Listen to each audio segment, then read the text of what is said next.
Elysium 7 was everything the Council had promised and more. Captain Reyes stood at the viewing port of the horizon's edge, watching as the planet filled his screen. Oceans sparkled under twin suns. Continents stretched across the surface in patterns of green and gold. Mountain ranges carved white lines through forests that seemed to go on forever. "It's real," whispered Lieutenant Commander Ryan Park, his security chief. "I didn't believe it until now, but it's actually real." The colonists woke from cryo-sleep with tears in their eyes. Children pressed their faces against windows, pointing at their new home. Elderly couples held hands and smiled at each other, grateful they had lived long enough to see this day. Within a week, the first settlements took shape on the surface. Prefabricated buildings rose from landing platforms. Irrigation systems began drawing water from crystal-clear rivers. Dr. Megan Torres, the chief science officer, led geological surveys that found mineral deposits beyond anything they had hoped for. "This planet could supply Earth's needs for 1,000 years," Torres reported. "Iron, copper, rare earth elements, it's all here, just waiting to be collected." Reyes nodded, but he could not shake the feeling in his gut. Everything was too perfect. Too easy. The universe didn't give gifts like this without demanding something in return. "Keep scanning," he told his sensor officer. "I want to know about anything that enters this system." Anything at all. 3 weeks passed. The colony grew stronger every day. The colonists named their first city New Dawn and planted earth trees in its central square. Children started school in temporary classrooms. A hospital opened to treat minor injuries from construction work. Life was beginning. Then the sensors lit up. "Captain," the sensor officer's voice cracked. Multiple contacts dropping out of faster-than-light travel. "Count is, sir, I'm reading 47 ships." Reyes was on his feet instantly. "Council vessels?" "Negative." The officer's face went pale. "Unknown configuration. They're not responding to hails." "Sir, they're charging weapons. The first shots came without warning." Plasma bolts screamed through the void and slammed into the transport ship still in orbit. One vessel exploded instantly, killing 12,000 colonists who had stayed aboard to manage supplies. A second transport lost its engines and began falling toward the planet. "All defense ships, engage!" Reyes shouted. "Get between those attackers and the colony." 20 Earth warships against 47 enemies. The math was brutal and simple. Reyes knew they couldn't win, but they could buy time. The battle lasted 4 hours. 4 hours of fire and death and desperate courage. The Earthships fought with everything they had, throwing themselves at enemies twice their size. Pilots flew suicide runs to take out enemy weapons. Engineers vented atmosphere to extinguish fires and kept fighting until their ships fell apart around them. On the surface, the colonists watched in horror as lights flashed across the sky. Dr. Torres organized evacuations, cramming people into whatever ships could still fly. But there weren't enough ships. There would never be enough. The attackers landed ground troops. They swept through New Dawn with weapons that turned buildings to ash. They showed no mercy. They took no prisoners. Men, women, and children fell by the thousands, then by the hundreds of thousands. When it was over, 2 million colonists were dead. The survivors, barely 1 million souls, huddled in damaged transport ships that limped toward the edge of the system. The horizon's edge, torn and bleeding, but still alive, led the retreat. Reyes stood on his ruined bridge, surrounded by the bodies of his crew. Lieutenant Commander Park lay dead at his station, killed by shrapnel when the forward section took a direct hit. The air smelled of smoke and blood and failure. "Who were they?" Reyes asked, his voice hollow. "Why did they attack us?" His surviving sensor officer pulled up records from the battle. "I've identified the ship designs, sir. They're Dravith hegemony. They're an empire from the far side of the galaxy. According to Council records, they've been enemies of the Council for centuries." Reyes felt ice form in his chest. The Council knew about them. They knew the Dravith were dangerous. "Sir," the officer hesitated, "Elysium 7 is in contested space. Right on the border between Council territory and Dravith claims. The Council had to know this when they gave us the coordinates." The truth hit Reyes like a fist to the stomach. They had been set up. The Council had sent 3 million humans to die in order to provoke a war they wanted but refused to start themselves. Back on Earth, Ambassador Lisa Warren received the first reports of the attack. She refused to believe them. There had to be a mistake. A miscommunication? Something? She demanded an audience with the Galactic Council. High Arbiter Vethril agreed to meet her within the hour. The chamber was quiet when she arrived. No celebrations this time. No applause. The council members watched her with expressions she couldn't read. "High Arbiter," Lisa said, her voice shaking. 2 million of my people are dead. Explain this to me. Explain how this happened. Vethril spread his long silver hands. A tragedy, he said smoothly. The Dravith are unpredictable. Aggressive. We had no way of knowing they would attack a peaceful colony. You gave us coordinates to a world in contested space, Lisa shouted. You knew the Dravith claimed that territory. An oversight, Vethril replied. Bureaucratic error. These things happen in a galaxy of 1 billion worlds, Lisa stared at him. She had spent 30 years learning to read alien expressions. And right now, she could see it clearly in his oil-black eyes. He was not sorry. He was not surprised. He had known exactly what would happen. You used us, she whispered. You used humanity as bait. Vethril's expression didn't change. The Dravith have been a threat to galactic peace for centuries. Someone had to draw them into open conflict. Better a young species with little to lose than an elder race with much at stake. The chamber was silent. Lisa felt the weight of every alien gaze upon her. We trusted you, she said. Trust is a tool, Vethril answered. You served your purpose. Be grateful we allowed any of your colonists to escape. Lisa Warren walked out of the council chamber with tears streaming down her face. But beneath the grief, something else burned. Something hot and cold at the same time. Something that would not rest until justice was done. President Clark received her report 3 hours later.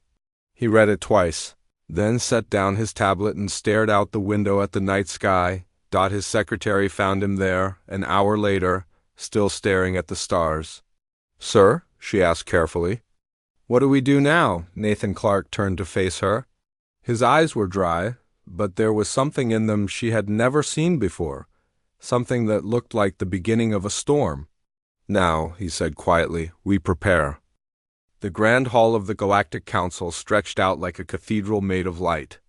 Thousands of alien delegates sat in floating platforms that circled a central stage. Ambassador Lisa Warren stood at the podium, her voice carrying across the vast chamber as translation devices hummed softly in every ear. 30 years ago, humanity looked up at the stars and wondered if we were alone, she said. Today we stand among friends. On behalf of Earth, I thank the Galactic Council for their guidance, their wisdom, and their trust. The applause that followed was strange and beautiful.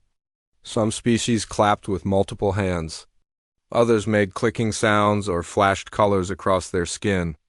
Lisa smiled and bowed her head, feeling genuine gratitude in her heart. High Arbiter Vethril rose from his seat. He was Korathi, a tall being with silver skin and eyes like pools of black oil. His species had led the council for over 10,000 years. When he spoke, the entire chamber fell silent. Humanity has proven itself worthy, Vethril announced. Your kind has shown remarkable growth. You have embraced peace. You have contributed to galactic knowledge. Therefore, the council has reached a decision. Lisa felt her heart beat faster. She had worked for this moment her entire career. Earth is granted provisional membership in the Galactic Council, Vethril continued. Furthermore, we gift humanity coordinates to a world called Elysium 7. It is rich in resources and perfect for human life. Consider it our welcome to the galactic family. The chamber erupted in celebration. Lisa's hands trembled as she accepted the data crystal containing the coordinates.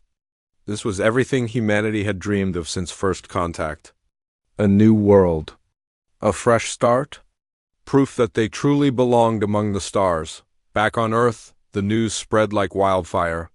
President Nathan Clark addressed the planet from the steps of the United Earth Government headquarters in Geneva. Behind him, holographic displays showed images of Elysium 7 blue oceans, green forests, snow-capped mountains. "My fellow humans," Clark said, his voice filled with emotion. "Today marks a new chapter in our history. We are no longer confined to one world. The stars welcome us as equals." People celebrated in every city on every continent. Fireworks lit up the night sky. Strangers hugged in the streets. After centuries of war, pollution, and near extinction, humanity had finally found hope. Not everyone shared the joy. Admiral Daniel Cortez stood on the observation deck of Earth's orbital defense station, watching the celebrations below.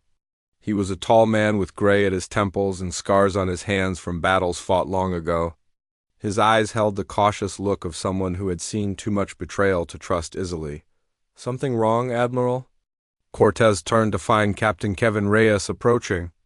Reyes was younger, eager, one of the finest officers in the fleet.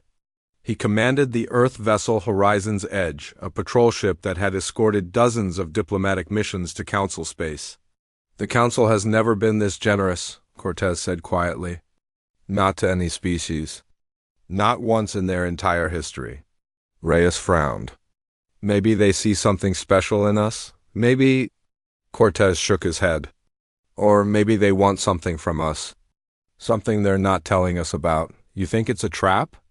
I think we should be careful." Cortez turned back to the window. "But no one wants to hear that right now. They're too busy celebrating." The colonization effort began 3 months later. 3 million volunteers signed up to start new lives on Elysium 7. They were farmers and scientists, teachers and engineers, families with children, and elderly couples seeking adventure. They boarded massive transport ships that gleamed like silver. Whales in Earth's orbit, Lisa Warren came to watch the departure. She stood in the observation lounge of the orbital station, her reflection ghostly in the glass as the first transport ships fired their engines. "It's beautiful," she whispered. President Clark stood beside her. "You made this possible, Lisa. Your work brought us here." "The Council made it possible," she corrected. "We just had to prove we deserved it." Clark nodded, but something flickered in his eyes. He had read Admiral Cortez's reports. He had seen the intelligence assessments that questioned the Council's motives. But what could he do? Refuse a gift that offered hope to billions? Demand answers that might insult their new allies? Sometimes leaders had to trust. Sometimes they had no other choice. The fleet departed on a Tuesday morning. 12 transport ships carrying 3 million souls. Escorted by 20 defense vessels including the Horizon's Edge, Captain Reyes stood on his bridge, watching Earth shrink to a blue dot behind them. "Course locked in," his navigator reported. "Estimated arrival at Elysium 7, 6 months. Understood." Reyes settled into his command chair. "All ships maintain formation. Stay alert." His crew exchanged glances. Stay alert for what? They were traveling through Council-protected space to a world gifted by their allies? What could possibly go wrong? Reyes kept his concerns to himself. Admiral Cortez had spoken to him privately before departure. "Watch everything," the Admiral had said. "Trust nothing. And if something feels wrong, run. Get those people home." At the time, Reyes had thought Cortez was being paranoid. Now, alone in the vast darkness between stars, he understood. Hope was precious, but hope could also blind you. Hope could make you walk into traps you should have seen from miles away.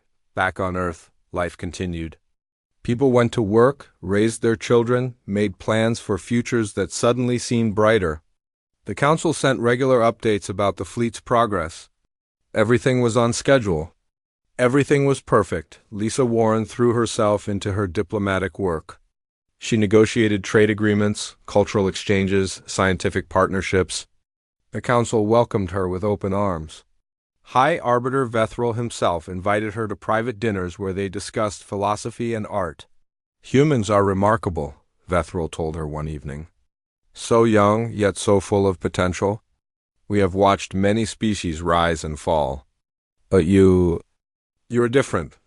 "Different how?" Lisa asked. Vethril smiled, or made the closest expression his alien face could manage.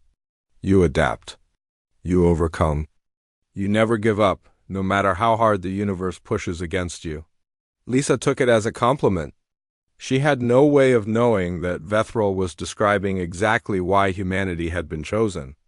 Not as friends, not as equals, but as something else entirely. Far across the galaxy, the transport fleet continued its journey.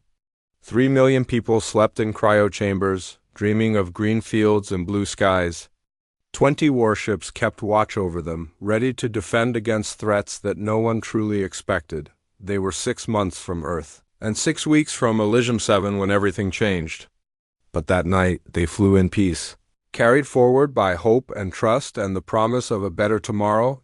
Some promises are meant to be broken. Earth went silent. Every communication channel with the Galactic Council closed overnight. Trade ships were turned away at the edge of the solar system. Council observers were escorted off Earth's orbital stations and told never to return. The entire planet seemed to hold its breath. The galaxy watched and wondered. Some thought humanity was grieving. Others assumed the young species had collapsed into despair. A few predicted that Earth would beg for forgiveness and return to the Council's fold within months. They were all wrong. President Nathan Clark stood in a bunker beneath the Swiss Alps. Surrounded by the most powerful military leaders on Earth, General Victoria Santos commanded all ground and orbital forces. Admiral Daniel Cortez led the defense fleet. Director Scott Palmer ran the intelligence services. And at the far end of the table sat Dr. Aaron Mitchell, Chief Weapons Engineer at the Mars Research Facility. "Tell me what we have," Clark said. General Santos pulled up a holographic display. "We've mobilized every military unit on the planet. Every factory capable of producing weapons is now doing so around the clock. Recruitment is up 300%. People are lining up to serve. The fleet?" Clark asked. Admiral Cortez leaned forward. 64 combat ships currently operational. Another 30 under construction. But sir, we both know that's not enough. The Council commands thousands of vessels. Then we need to think differently. Clark turned to Dr. Mitchell. "Doctor, you told me your team has been working on something special. I want to hear about it." Mitchell was a thin man with nervous hands and brilliant eyes. He stood and walked to the display controls. "Mr. President, for 30 years we've been receiving Council technology. They gave us faster-than-light drives, advanced materials, energy systems we barely understand. They thought they were giving us toys. Tools to keep us dependent." He pressed a button. The holographic display changed to show schematics of a massive warship. It was unlike anything the Council had ever built, angular, aggressive, covered in weapon systems. "They underestimated us," Mitchell continued. "Humanity didn't just copy their technology. We studied it, improved it, and in some cases we created things they never imagined possible." Clark studied the schematics. "What am I looking at?" "Project Prometheus," Mitchell said. "A new class of warship. Faster than anything the Council has.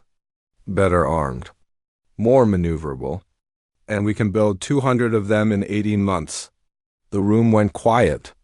200 ships, General Santos whispered. "That's enough to ... That's enough to fight back," Admiral Cortez finished. He looked at Clark with fire in his eyes. "Sir, give us the resources, and we can build a fleet capable of taking the war to the Council itself." Director Palmer cleared his throat. "There's more, Mr. President. My people have been gathering intelligence for years. We know things about the Council they never intended us to discover." He stood and activated his own display. Images appeared, documents, recordings, intercepted communications. "The Council has been manipulating younger species for millennia," Palmer explained.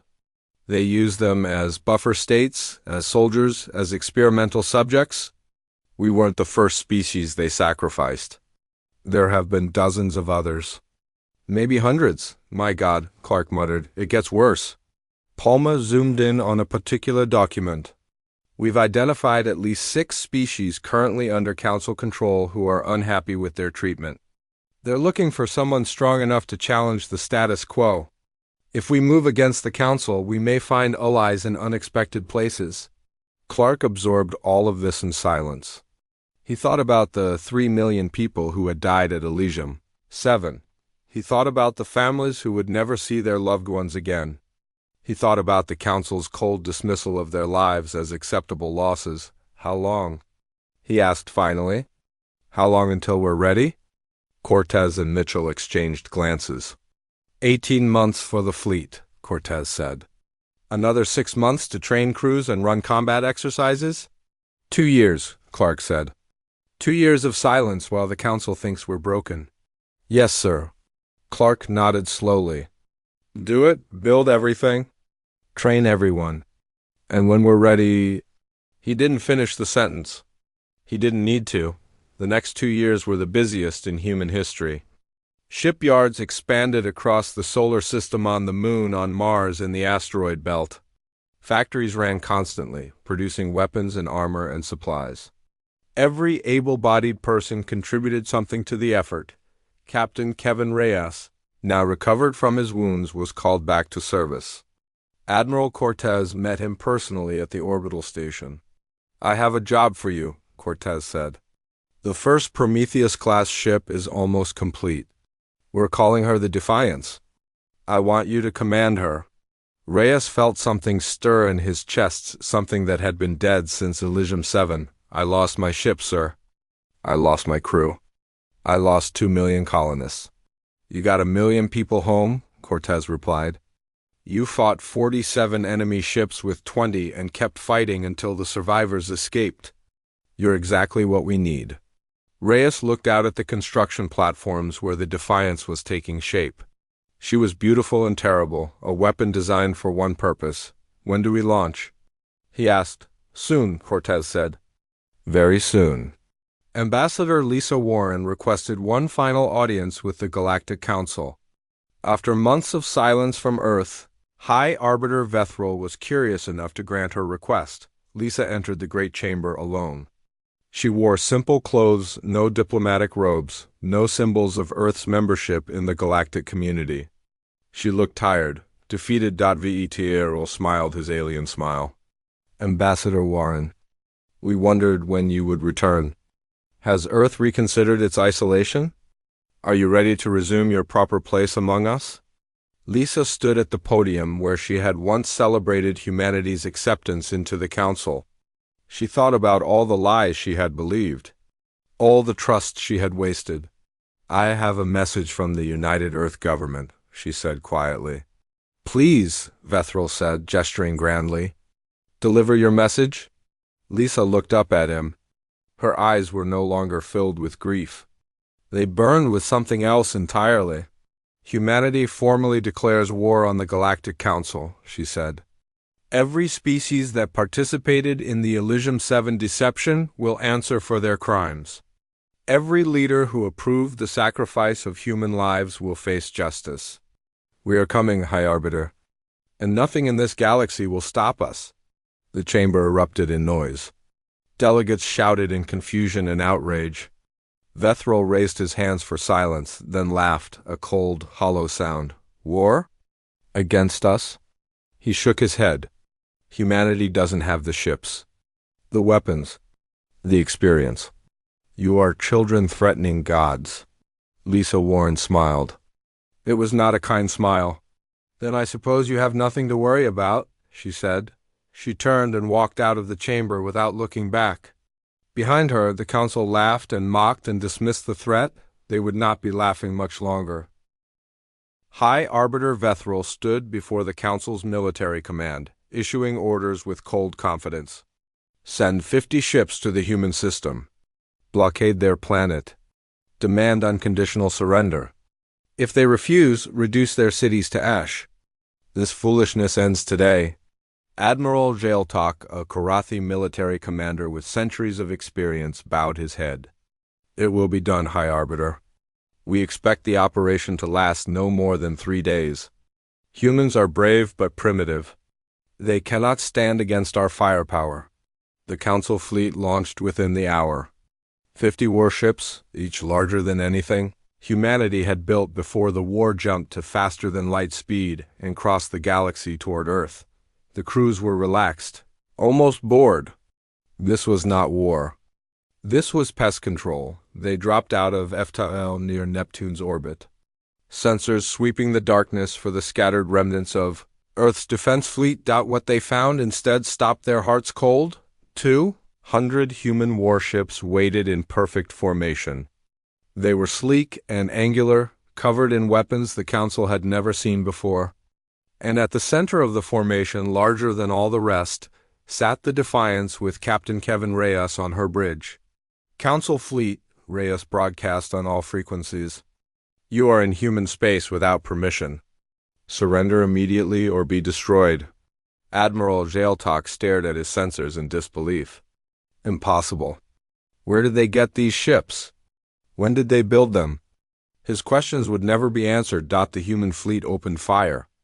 Weapons that Dr. Mitchell's team had developed in secret railguns that accelerated projectiles to a fraction of light speed. Plasma cannons that burned hotter than stars. Missiles that could not be jammed or deflected tore through Council shields like paper. The battle lasted 4 hours. 4 hours of chaos and destruction as the Council's finest warriors discovered they had walked into a trap. The formations they had used for millennia became death sentences as human ships danced around them.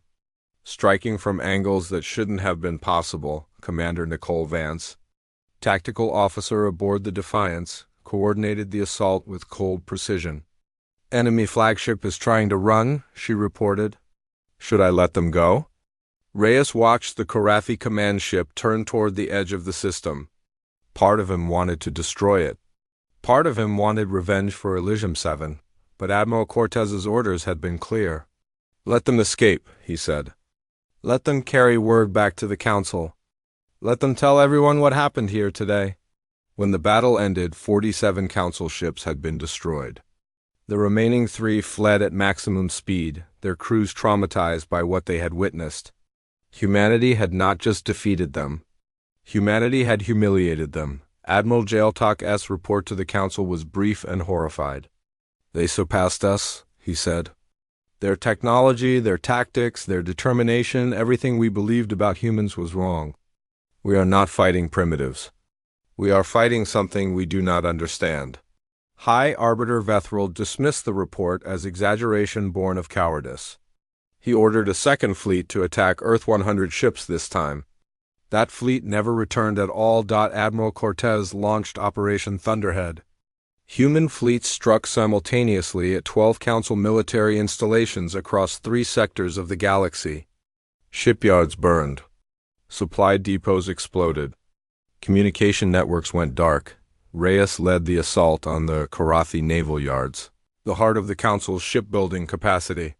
His fleet jumped in under cover of electronic warfare, appearing directly above the massive station before defenders could react. All ships, he ordered. Fire at will. The naval yards came apart in a cascade of explosions. Thousands of unfinished warships died before they were ever born.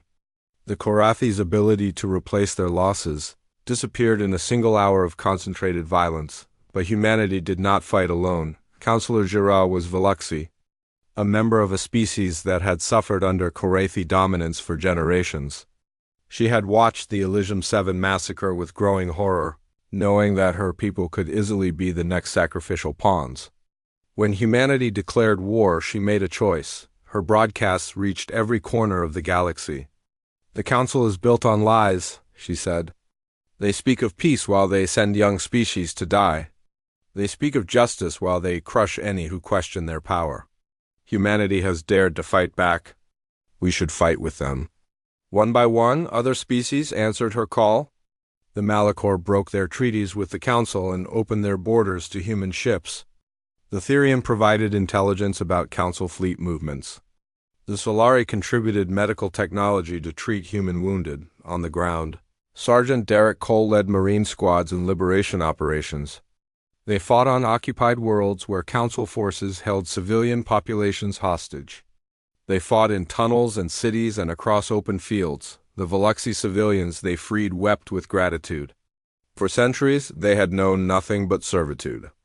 Now, human soldiers stood beside them, offering protection and freedom. Why are you helping us? A Galaxy elder asked Cole after one brutal fight. You don't even know us? Cole thought about his answer carefully. He thought about Elysium 7.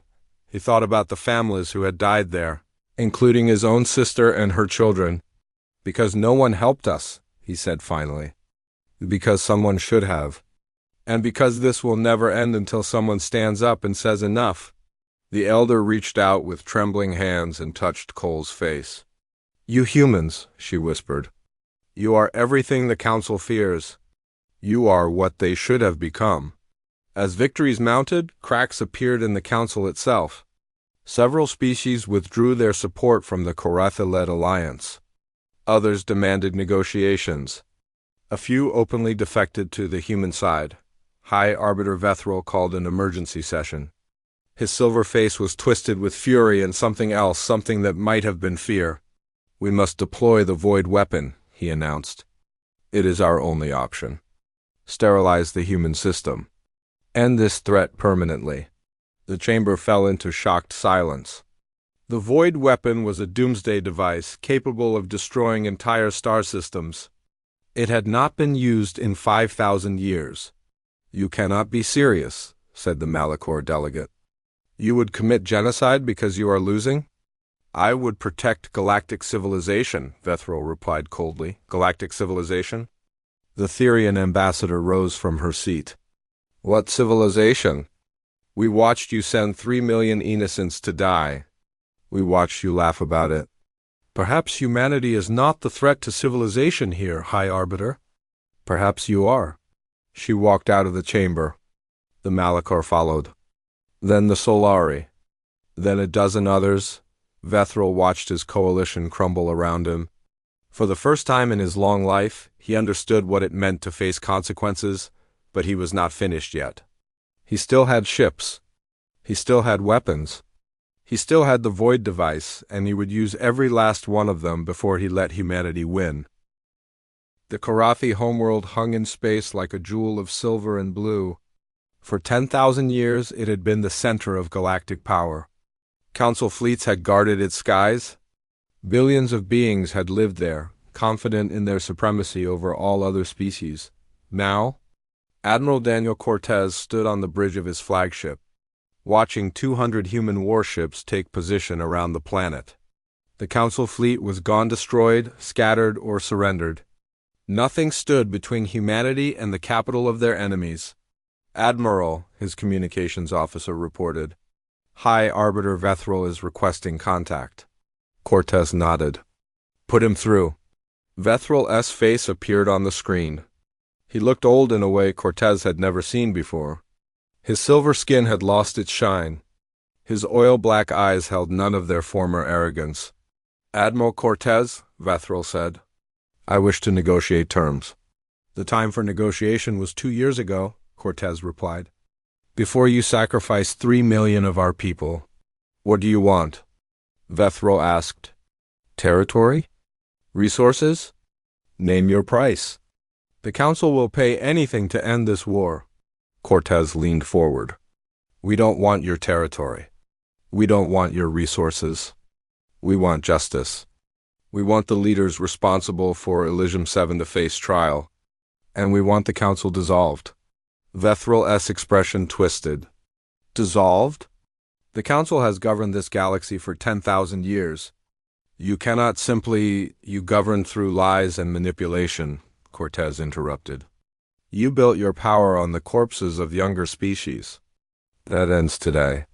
Surrender now, or we will take your world by force. The transmission ended. For several minutes, nothing happened. Cortez's crew watched their sensors, waiting for some final desperate attack. Instead, the planetary defense systems powered down. Landing beacons activated across the surface. Vethril had surrendered, but not all of the Council had given up. Director Scott Palmer's intelligence network had intercepted communications revealing Vethril's final plan. While the surrender negotiations proceeded, a hidden fleet of 30 Korathi warships had been dispatched to attack Earth directly. The Void weapon was aboard the lead vessel. General Victoria Santos received the warning with 6 hours to spare. She had kept a reserve fleet in the solar system for Exactly this reason 50 ships crewed by veterans who had trained for years in planetary defense. The Korathi strike force dropped out of faster-than-light travel near Mars. They expected to find Earth undefended. Instead, they flew straight into an ambush. Santos commanded the battle from Earth's orbital station, coordinating her ships with the precision of a surgeon. "Concentrate fire on the flagship," she ordered. "Do not let them get close enough to use the void weapon." The fighting was brutal and short. Korathi ships exploded one after another as human guns found their targets. The flagship tried to run to get within range of Earth, but Santos had anticipated every move. The ship carrying the void weapon died in a silent flash of light, taking with it the last hope of Korathi victory. When word reached the Korathi homeworld, Vethral's remaining supporters abandoned him. The High Arbiter was arrested by his own guards and handed over to human custody. President Nathan Clark traveled to the Korathi homeworld for the formal surrender. He walked through streets where alien crowds watched in silence. Some faces held hatred. Others held something like relief. A few held hope. Clark met Vethral in the council chamber where Lisa Warren had once celebrated humanity's acceptance into the galactic community. The High Arbiter stood in chains, his silver skin dull and lifeless. "You could destroy us," Vethral said. "You have the power. Why don't you?" Clark looked at him for a long moment. He thought about everything that had happened. The lies, the massacre, the war, the millions dead on both sides. "Because that's what you would do," Clark replied. "And we refuse to become you." War criminals face tribunals. Vethral and 17 other council leaders were found guilty of crimes against sentient life. They would spend the rest of their lives in prison, forced to watch as everything they had built was torn down and rebuilt into something better. Civilian populations received humanitarian aid. Human ships delivered food and medicine to worlds that had been devastated by the war. Soldiers who had fought as enemies now worked together to clear rubble and rebuild homes. Ambassador Lisa Warren drafted the Soul Accords, a new framework for galactic governance built on principles the old council had never understood: transparency, consent, mutual respect, equal representation for all species, regardless of age or power. The old council dissolved. In its place rose the Interstellar Commonwealth, with humanity as a founding member but not a ruler. No single species would ever dominate the others again. Captain Kevin Reyes, now Admiral Reyes, stood on the bridge of the Defiance as the Commonwealth's inaugural assembly convened. Through his viewscreen, he could see ships from 100 different species gathered in peaceful formation. Commander Vance joined him at the window. "Hard to believe it's over," she said. "It's not over," Reyes replied. "It's just beginning. We spent 2 years fighting a war. Now we have to spend the next 100 years building a peace." He thought about Lieutenant Commander Park, who had died at Elysium 7. He thought about all the friends and colleagues he had lost along the way. They would have wanted this. They would have been proud. Dr. Megan Torres returned to Elysium 7 with a team of engineers and scientists. The world that had once been a graveyard was being transformed into something sacred. A memorial rose from the ground where New Dawn had stood. 3 million names were carved into walls of white stone, every colonist who had died in the massacre. At the center stood a statue of a human hand reaching toward the stars, a symbol of hope that could never be destroyed. Torres knelt before the memorial and touched the names of friends she had lost.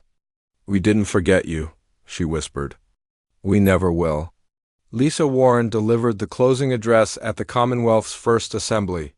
She stood at a podium before representatives of every species in the galaxy, her voice carrying across the vast chamber. "We came to the stars hoping to find friends," she said. "We were betrayed. We were used. We lost millions of our people in a war we never wanted." She paused, looking out at the faces watching her. "But we refused to become what betrayed us. We refuse to build our future on the suffering of others. We choose something different. We choose to create a galaxy where every species has value, where every voice is heard, where no one is ever sacrificed for someone else's gain. The chamber was silent. Then slowly applause began.